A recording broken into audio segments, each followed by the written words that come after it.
Hello everybody, good morning. I'm very committed to getting my streak back on the roll, and I had just finished uploading my summer one for earlier this week. It's kind of weird I had to talk in past tense when they're future references, because technically I'm hoping to upload this video Thursday, but today is Monday, and I'm talking about a video that I recorded last week to come out tomorrow.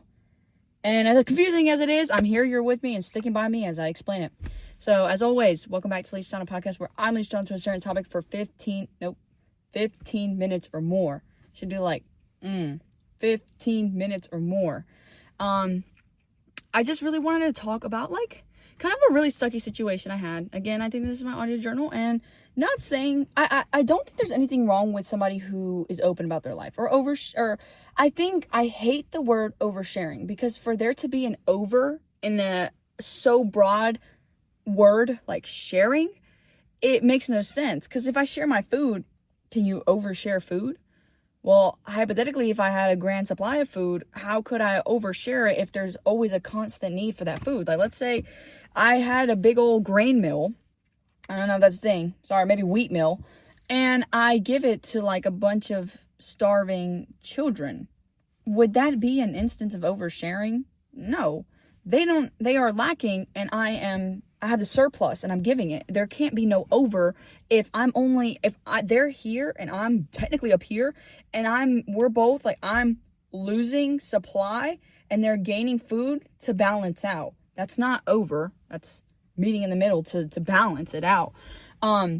But then you think of, that's more of a tangible aspect. Then you think of things such as emotions and feelings and people who vent and rant.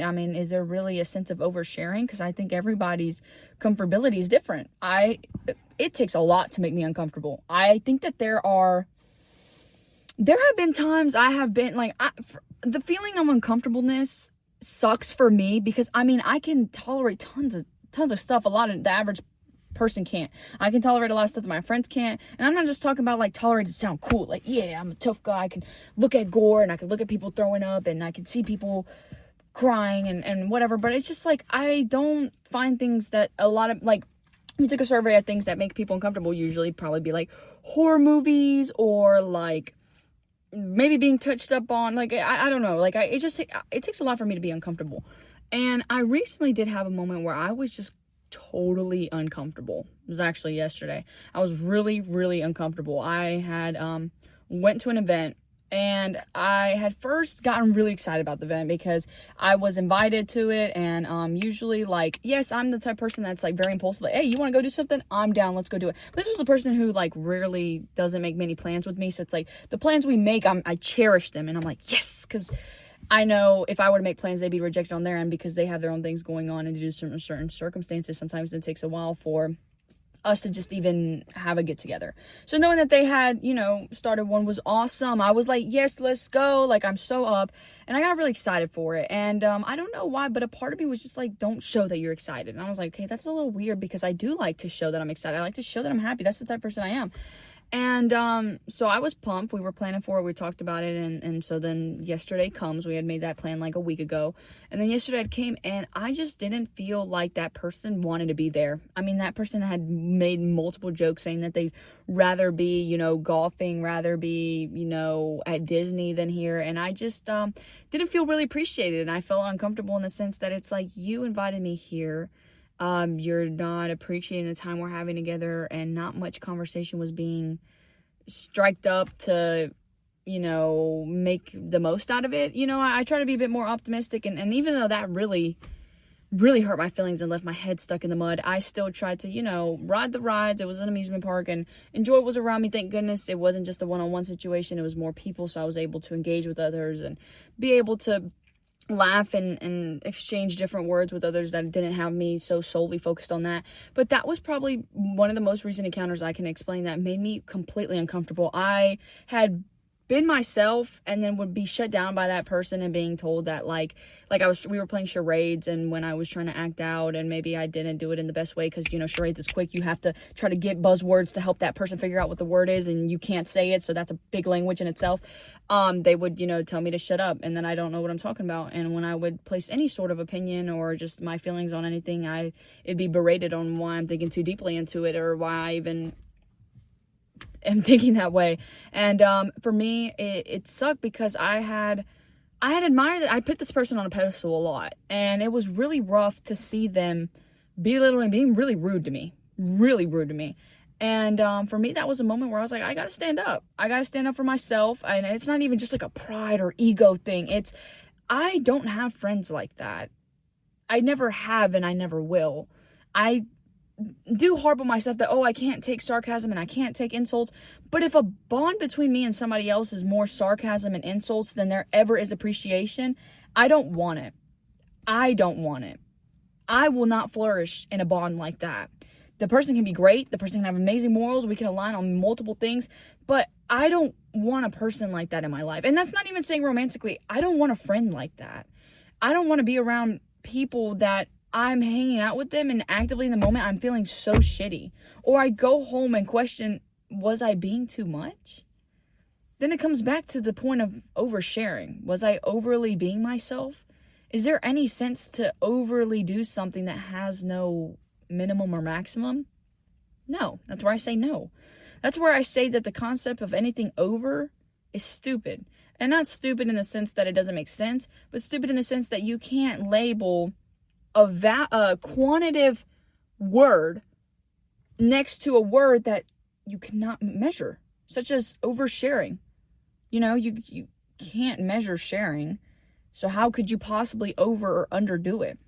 Granted, I think that there are some universal types of people that people can be like, oh, well, they're definitely more like reserved and kept to themselves and would be an undersharer, while there are more outgoing and bubbly personalities that are a bit more overshares. I mean, a lot of the negative criticism that I hear about oversharers is that, like, their business goes out and that they can't hold any secrets and that they don't trust themselves, and that's why they overshare, because they just trust everybody with their life.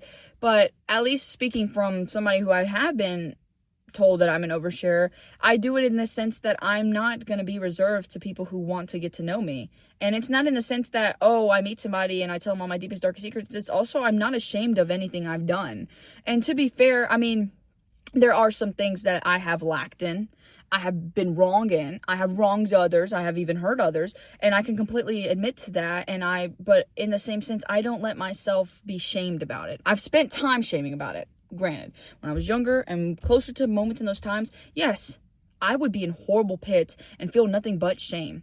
But I have came a long way to learn and grow from my shame, where I can no longer look back at it and be like, I'm not even going to tell you about it because it was so bad. No, I am able to tell you about it because it was so bad, and I've learned from it and have known not to do it again. And it's not even like, I'm a dog, like I got slapped and now it hurts and I'm not doing it again. No, I know what I had done to other people that was so shitty of me and my character that I would never want somebody else to feel that way coming from me. So, I have that standard. And then, then I was around somebody who made me feel really shitty and made me feel really stupid and made me feel like I didn't have anything good to offer. And I should never feel that way. I think if you are in a situation, and I think that's where a lot of people, when they start to think about it, it can cause a spiraling, like, oh shit, like I'm around a lot more people that make me feel miserable than I should be. But then there comes the second thing. Okay, how do you get rid of them? Like, what do you do the next step forward? Okay, like now I'm aware and I recognize. And the next thing is just to prioritize yourself again. And I think that that's where people like to get mad and be like, oh, that's selfish. That's so unfair. You should tell them how you feel. And sometimes it's like, especially if that person can already be so inconsiderate to you, there's a high chance that if you were to bring up their own actions against them, it's going to be nothing but somehow your fault, and you do not deserve that. I think people need to realize that it's not like a protecting your peace and that's why you're not saying anything. It's genuinely that stuck with me, that stuck with you so bad that you don't want to even reapproach it, in the sense that it could revert you back into how you see yourself, or revert you back into somehow apologizing for something that had nothing to do with you. It had nothing to do with you. It's all to do with them. The way people treat you is a reflection of how they treat themselves. And that's true. That's completely true. At times I've been miserable with myself. I know I have been ugly to people. And as sorry as I am for them, I'm even more sorry for myself that I had to treat myself that way and even look at myself in a certain way that it was enough to make other people feel bad, because nobody deserves that. And just as nobody deserves that, I also shouldn't put myself through that. And so I'd like this to, be a reminder sometimes that if you are around people that make you feel really shitty, they are not. Don't give them that response. And don't give them that response in like a nonchalant way that like, oh, I hold my feelings in. But it's like, you've been shown how they think about you. Take that. Like, keep note of it. Because that's granted to be set in stone. You could, give them money. You could continue to be kind. You could do whatever. But something in them has them see you in the way that they do. And that is all of them. That is all of them. And the only like freaking source for some reason, and I hate this, but the only thing that can help people like show what they took for granted or help them appreciate it is that time and space. Once you realize, oh fuck, I'm not going to put up with something like this, and you go and invest time into yourself or invest time into people who do, they get FOMO. They're like, oh my gosh, why are they not putting this time into me? Oh my gosh, what did I even do? They shouldn't even be doing me like that. But that you're putting time into more valuable things and things that don't make you lower your standards. And that's not something you're going to regret. When are you ever going to regret, oh man, I didn't put time into that one person who was a total bitch to me and almost made me lower my self-esteem if I believed them. Because that's the other thing. If you believe what they say, that's where you got to remember your strengths and know that, you got to reinforce your armor and be like, you know what, you could say whatever you want, but for me to believe you would be a miserable trip that I don't want to go on.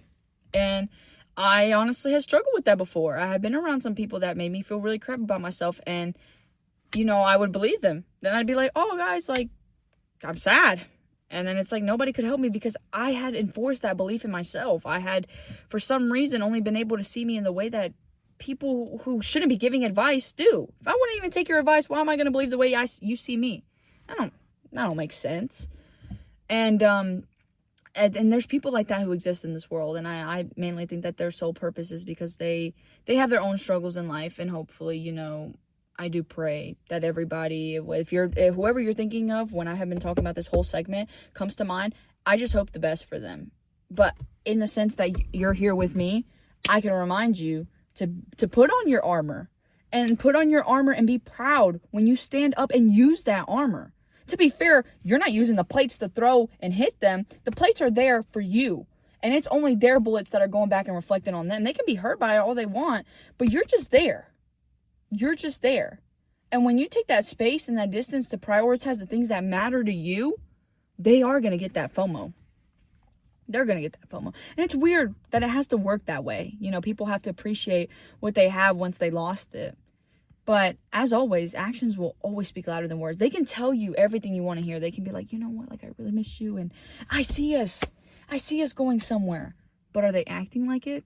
Are they doing small things that make you feel appreciated? Are they taking time to understand you and understand your love languages and be able to meet those? Sure, y'all aren't dating, so yeah, you guys probably shouldn't be doing a lot of big commitment things, because that's obviously things that you save for when you're in a relationship.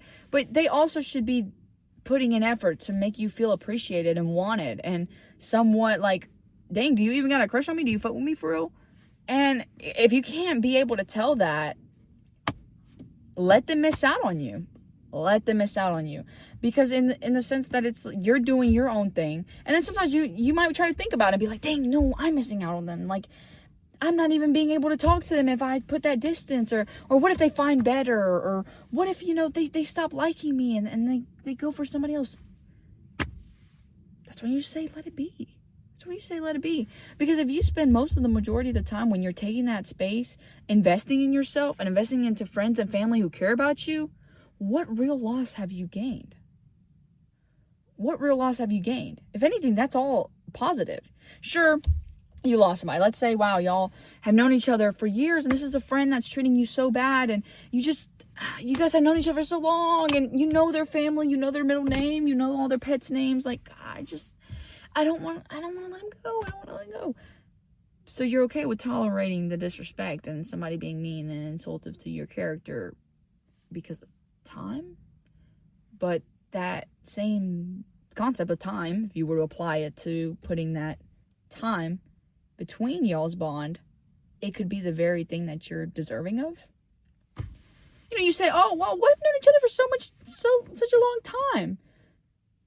And you were able to tolerate all of that insultiveness that you're not willing to put time to fix its course. You know, if you're going to use time as an excuse, might as well apply it everywhere.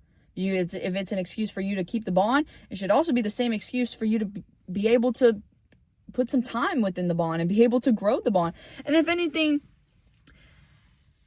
you know, I wish I could sit here and say that everybody I have encountered has the purest intentions, but there are just some people who grew up to be liars and grew up to be narcissists and grew up to be incredibly selfish, that's all that they know.